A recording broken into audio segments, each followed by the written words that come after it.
Hello, welcome back. Today we're going to talk about something subtle, something many learners notice but rarely understand.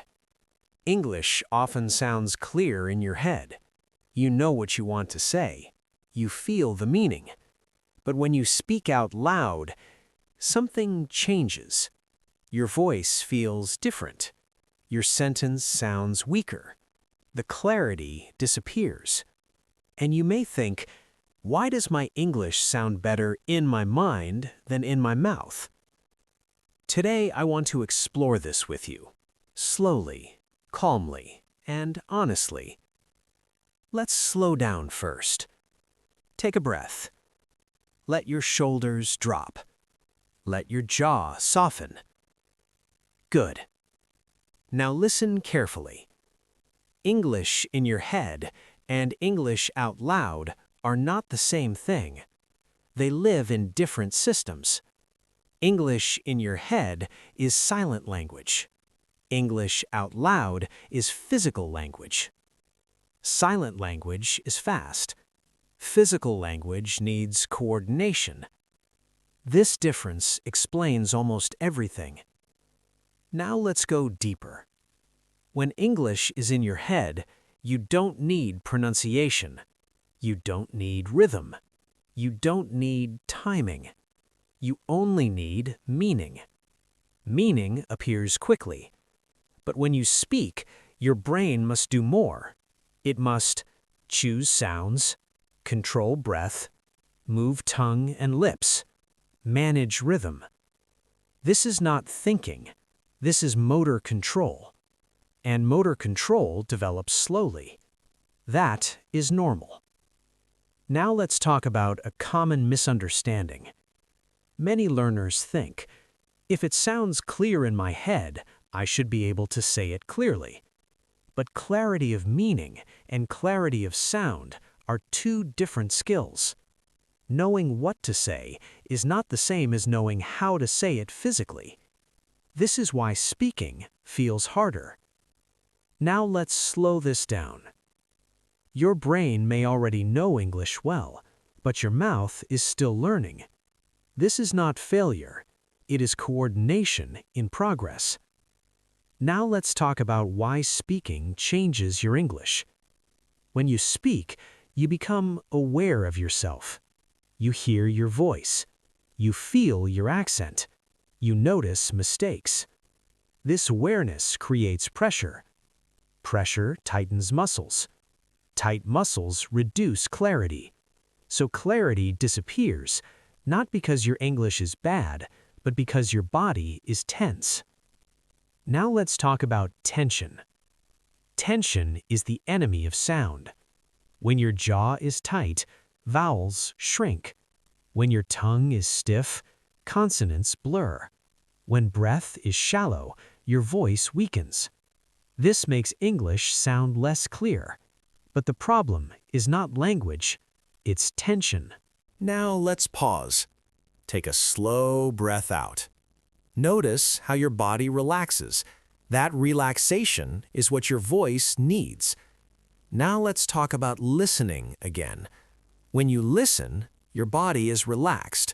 No performance, no judgment. That's why English feels clear in your head. When you speak, judgment appears, and clarity changes. So the goal is not to fix your English. The goal is to bring listening calm into speaking. Now let's talk about inner speech. Inner speech is forgiving. You don't judge your thoughts. You let them flow. Outer speech feels exposed. Exposure creates self-monitoring. Self-monitoring interrupts flow. Now let's talk about something important. Fluent speakers are not people who never think. They are people who don't interfere. They let speech happen. They trust movement. They don't listen to themselves too closely while speaking. Now let's talk about the illusion of fluency. Many learners think fluency means sounding exactly like a native speaker, but real fluency means clarity, continuity, comfort, not perfection. Now let's talk about comfort. Comfort does not come from vocabulary. Comfort comes from familiarity. Familiarity comes from repetition. Repetition happens best without pressure. Now let's talk about shadowing again. Shadowing allows your mouth to practice sound without responsibility.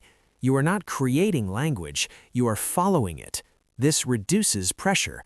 Reduced pressure improves clarity. Now let's talk about voice ownership. When English is in your head, it doesn't feel like your voice. When you speak, it suddenly feels personal. This can feel vulnerable. Vulnerability creates tension. Tension changes sound. This is human. Now let's talk about patience. Your voice needs time to adapt to English, just like muscles adapt to new movement. You don't judge your legs for being slow when learning to dance. Don't judge your mouth for learning English. Now let's slow down again. Take a breath. Notice how calm makes English feel clearer. This calmness is the bridge. Now let's talk about trust. You must trust that clarity grows with time. Sound improves with repetition. Your voice is learning. Trust removes interference. Now let's imagine a moment. You speak English, you don't listen to yourself too closely, you focus on meaning. Your voice flows more easily. That moment is not luck, it is reduced interference. Now let's anchor this gently. Say silently, "My English is clear inside me. My voice is learning to express it. I don't need to force clarity." Again, I don't need to force clarity. Good. Now let's pause here. This is a natural stopping point, not because the topic is finished, but because the foundation is set. In the next part, we will explore how to bring inner clarity into outer speech and how to let your spoken English sound closer to what you already feel inside. Now listen carefully. Your inner English is already fluent in meaning. Your outer English is learning how to move. This movement is not intellectual, it is physical. Your mouth, tongue, lips, and breath are learning new coordination. This coordination cannot be rushed. Now let's talk about a very important idea. You don't bring clarity from the mind to the mouth by thinking harder. You bring clarity by removing interference. Interference comes from control. Control sounds useful, but it often blocks natural speech. Now let's talk about control. When you speak English, you may try to control pronunciation, grammar, speed, accent, all at the same time. This is too much. Speech does not work well under heavy control. Speech works best under guidance, not force. Now let's slow this down. Think about walking. You don't control every muscle, you allow movement. If you tried to control every step, walking would become awkward. Speaking English works the same way. Now let's talk about awareness. There are two types of awareness: supportive awareness and critical awareness. Supportive awareness notices gently. Critical awareness interrupts. When you speak, try to stay in supportive awareness. Focus on meaning, not form. Form improves naturally with repetition. Now let's talk about something subtle. Many learners listen to themselves too closely while speaking. They monitor every sound. This creates self-consciousness. Self-consciousness tightens the voice. Tight voice loses clarity. Instead, let your attention move outward. Focus on the listener. Focus on the message. When attention moves outward, the voice relaxes. Now let's talk about breath again. Breath is the foundation of voice. If breath is shallow, voice feels weak. If breath flows naturally, voice gains stability. Try this mentally. Before speaking, Let your breath go out gently. Speak on the exhale. This simple habit improves clarity. Now let's talk about sound. Clear English does not require perfect pronunciation. It requires consistent rhythm. Rhythm carries meaning. Even with an accent, clear rhythm makes English understandable. So instead of focusing on single sounds, feel the rhythm of the sentence. Shadowing helps with this.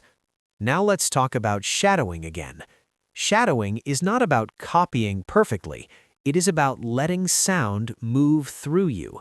When you shadow, your voice follows a path. That path becomes familiar. Later, when you speak freely, your voice remembers the path. This is how clarity transfers from listening to speaking. Now let's talk about time. Many learners expect immediate results, but clarity grows quietly. One day you notice your voice sounds steadier. Sentences feel lighter. Hesitation decreases. These changes are subtle, but they are real. Now let's talk about comparison again. Don't compare your spoken English to how English sounds in your head. Inner English will always feel smoother. Compare instead today versus yesterday, comfort versus tension, flow versus blockage. That is real measurement. Now let's talk about acceptance. Accept that spoken English is a skill in training. Acceptance reduces pressure. Reduced pressure improves sound. This is not positive thinking. This is physiology. Now let's talk about confidence again. Confidence is not loudness. Confidence is ease. Ease comes from familiarity. Familiarity comes from repetition. This is why calm, daily practice beats intense, occasional effort. Now let's talk about mistakes one more time. Mistakes are part of sound development. Children mispronounce for years. No one tells them to stop speaking. Your mouth deserves the same patience. Now let's slow down again. Take a breath. Notice how relaxed speech feels when there is no pressure to impress. This relaxed state is your goal. Now let's talk about expression. When English is in your head, it feels expressive.